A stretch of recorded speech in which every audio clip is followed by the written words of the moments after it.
So, good morning. I'm going to discuss on the topic friction. Friction, all of you have experienced it. Okay, while walking on a floor, there is friction force. Otherwise, if the floor is very, very smooth, if it is greasy, there will not be any friction, and we feel it is difficult to walk on a greasy floor. So, friction is a force which is acting opposite to the direction in which the body is moving, and it is developed at the contact surfaces. So all of you might have studied the basics of friction in your high school classes. In engineering mechanics, we have to deal with the numerical examples on the effects of friction on bodies which are in static condition, as well as the effect of friction in dynamic conditions also. So I'll go through suddenly the introduction portion of friction. So friction is a force which is acting always opposite to the direction of motion when two bodies tends to move one over the other. If the contact surfaces are perfectly smooth, there will not be any frictional force. Now, just imagine we are going to push a table over a floor. Initially, the table is at rest.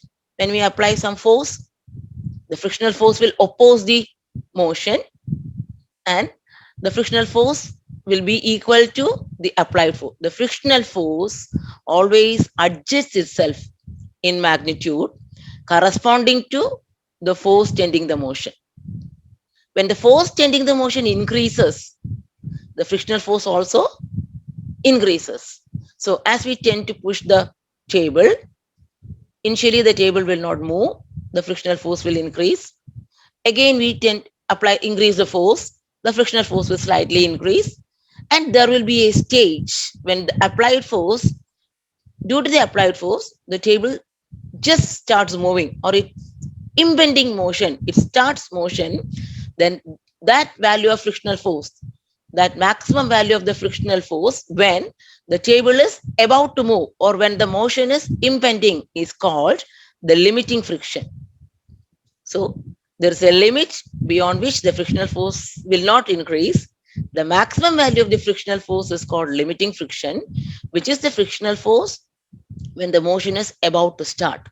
And when the applied force on the body is greater than that, suppose you still increase the applied force, it will go on sliding with less effort. So once it reaches the limiting friction value, the applied force is equal to the limiting friction, the body starts motion, and once the motion is started, the frictional force reduces itself, and that part of the friction is called kinetic friction or dynamic friction, and up to the limiting friction stage we call it as static friction. So let us see one or two cases. Say a block, a block W, weight W is resting on a horizontal surface. It's a rough surface. So when the W is acting downward, there will be always normal reaction. This is W is the action, and reaction opposite to that. And for vertical equilibrium, we can say that the normal reaction will be equal to W. The normal reaction always acts perpendicular to the contact surface. Suppose the force is another force P is applied in the vertical direction.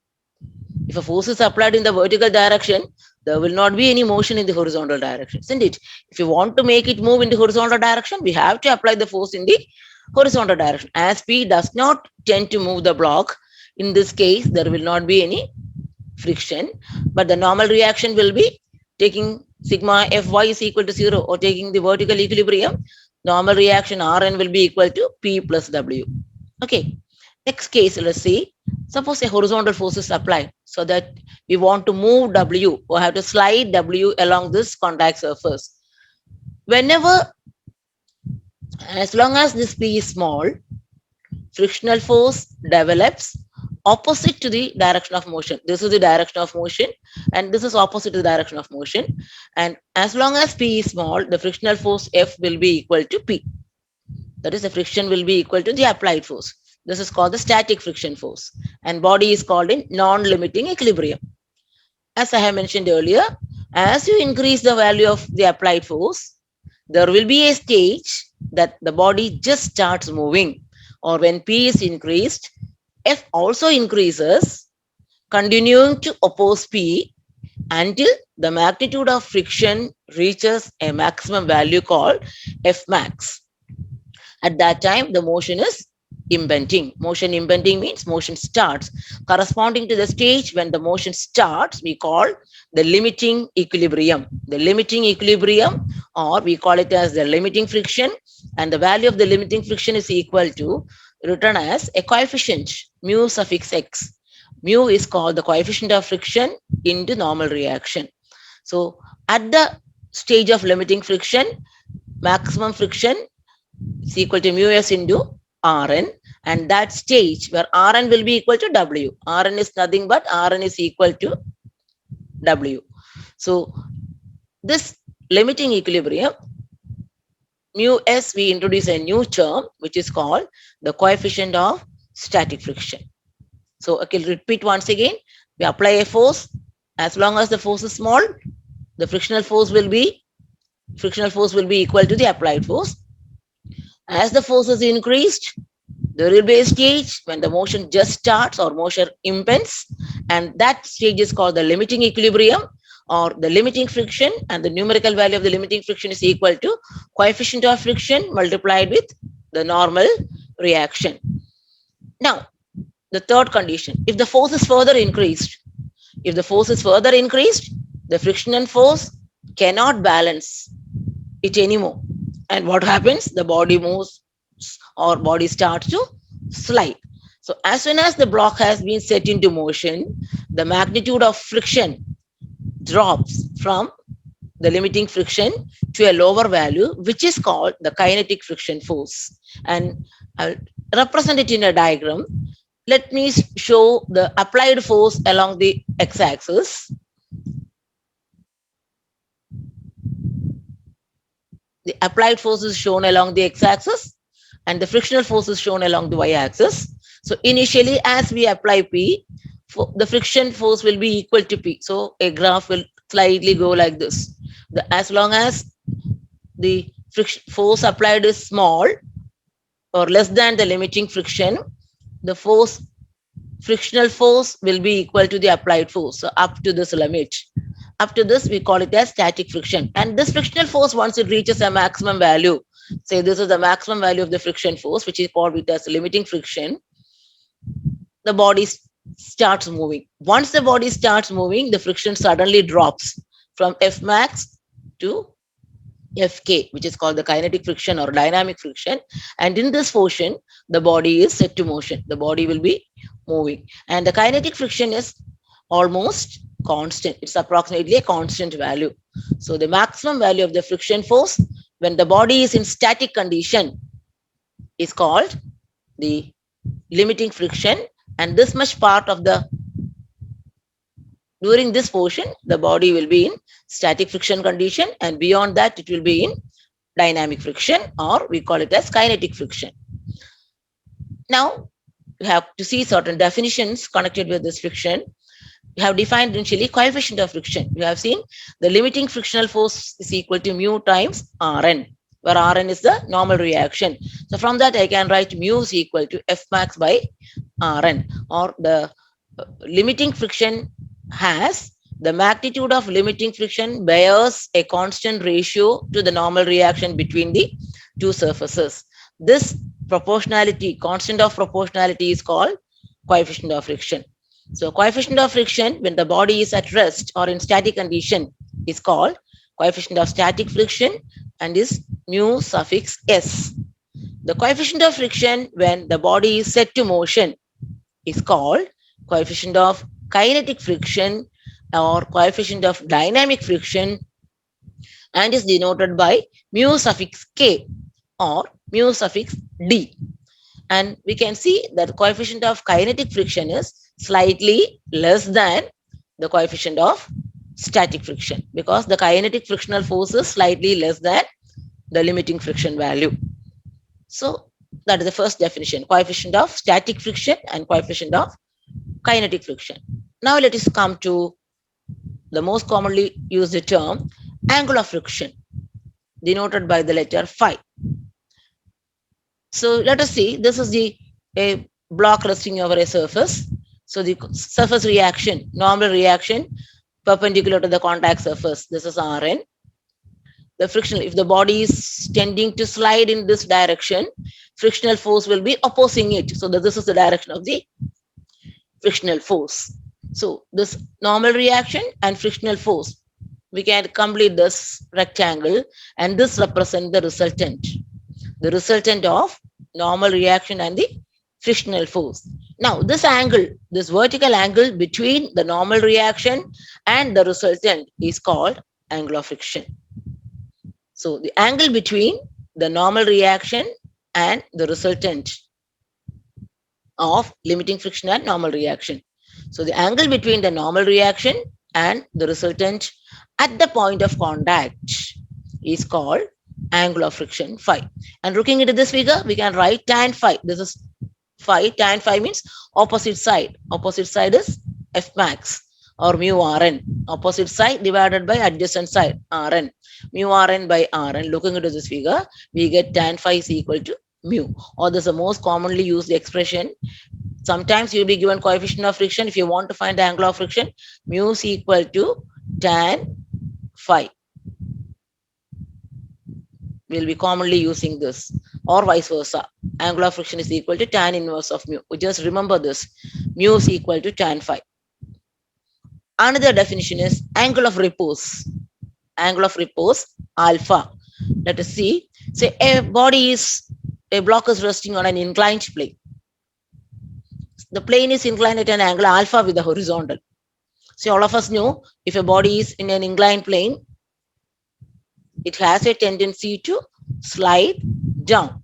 Initially, when the slope is very small, it may not slide down. But as you slightly increase the slope, go on increasing the slope, there is a limit. Isn't it? When you increase the limit slope beyond a particular limit, the body will slide down its own. So that limiting value of the inclination, considering a block resting on an inclined plane, alpha to the horizontal, the maximum value of alpha up to which the block will stay or repose. Repose means it will stay on the inclined plane without sliding down on its own is termed as angle of repose. So whenever a body is kept on a small slope, it will rest on that particular slope. But as we go on increasing the slope, there is a limit. At that particular time, when the slope becomes equal to the value alpha, which we call it as angle of repose, at that stage, the body will start sliding down under its own weight. So that value of slope up to which the block will stay or repose on the inclined plane without sliding down its own is called angle of repose. So let us see what is this angle of repose, how to find out this. Let us consider this block. W is acting downwards, self weight is acting downwards. The body has the self weight can be resolved into two components. The normal reaction is acting normal to the surface. If this body is acting like this, normal reaction, this will be acting perpendicular to this inclined surface, and this is normal reaction Rn. It is shown in this figure, the normal reaction. The self weight acting through the center, the self weight can be resolved along this direction and along the inclined plane and normal to the inclined plane. If the angle between the horizontal and the inclined plane is alpha, angle between the perpendicular to the horizontal means vertical, and perpendicular to the inclined plane, this line, that is also alpha. Angle between any two planes is alpha. The angle between the normal to those planes is also alpha. Accordingly, this alpha is W makes alpha with this line. So this component is W cos alpha and this component is W sin alpha. So W has two components. So if the body has a tendency to move down, friction will be acting opposite to that. and the frictional force will be acting opposite to that. F is equal to, we have no this horizontal equilibrium. If you consider the equilibrium along the plane, this F is equal to W sine alpha, or F minus W sine alpha is equal to 0. So the frictional force is W sine alpha, considering the equilibrium along the inclined plane. Now, considering the equilibrium perpendicular to the inclined plane, perpendicular to the inclined plane, Rn is equal to W cos alpha. Rn is equal to W cos alpha. Now, what is the limiting friction? The limiting friction is mu Rn. So instead of here F max, we can write mu Rn. Mu Rn is mu into W cos alpha. Mu Rn is equal to W sin alpha. From this W cancels. Sin alpha by cos alpha is tan alpha is equal to mu. So tan alpha is equal to mu, or tan alpha. What is mu? Mu is equal to tan phi. We have just seen in the above diagram, or in the when we explained angle of friction, we have seen mu is equal to tan phi, tan alpha is equal to tan phi, or alpha is equal to phi. So angle of repose is nothing but angle of friction. When the angle of repose is less than the angle of friction, there will not be any sliding. So angle of repose is equal to angle of friction corresponding to the condition of limiting equilibrium. At the condition of limiting equilibrium means at the body just starts sliding down, or when the motion sets on the inclined plane, its own, it's called the angle corresponding to that is the angle of repose. So angle of repose is equal to angle of friction. Next definition is cone of friction. So for that, I'll explain it with the help of a figure. Say the block is of weight W. Suppose a force is applied in this direction. The force is applied towards left. So if the body tends to slide towards left, the frictional force will be acting towards right. So mu Rn will be acting towards right. The normal reaction will be always normal to the surface. So the resultant of the frictional force and the normal reaction, so this will be the normal resultant force. So the angle between the resultant and the normal reaction is called angle of friction. So here the force P is acting towards left. Okay, let's come to the case when the force is acting towards right. Force of friction, force is acting towards right, so the body moves in this direction. This is the direction of motion, so friction will be acting towards left. So this is the direction of frictional force. Normal reaction always acts towards the center, normal to the surface. So the resultant of these two will be acting in this direction. The resultant will be in this direction, and this is the angle of friction. So similarly, we can see that if you put these two in the same figure, force acting from this direction, this is the resultant. Force acting from this direction, this is the resultant. Okay, this is the normal reaction. This is also angle of friction. This is also angle of friction. Now this called cone of friction. Cone of friction is nothing but, I'll explain now. When the direction of external forces change, direction of resultant changes, but the angle of friction will be the same. Thus, when the direction of external force is gradually changed through 360 degrees, the resultant R generates a right circular cone with semi-cone angle equal to phi. This cone is called cone of friction. The axis of this cone will be normal reaction, and the generators are the resultant force, and the base radius is equal to limiting friction. Let me see once again. Let with the help of the figure. So here we have shown P into mutually perpendicular or 180 degrees. One acts from this direction, the other acts from the other direction. So these are the two resultants. As we change the direction of P in 360 degrees, the resultant will generate a cone, and this semi-angle, angle which the normal makes with the radius of the cone, is called the semi-cone angle. So this cone which is generated by the resultant is called the cone of friction. And we can see the vertical, what is called, that is called the axis of the cone. the axis of the cone, this axis is called the will be the normal reaction, and the base radius will be nothing but the frictional force. Every here also mu rn, this is also this mu rn, mu rn. So cone of friction is the cone generated by the as the applied force is turned through 360 degrees, the resultant of frictional force and normal reaction that will generate a cone with the semi-cone angle equal to angle of friction, and is called the cone of friction. So we have discussed this. What is sliding friction?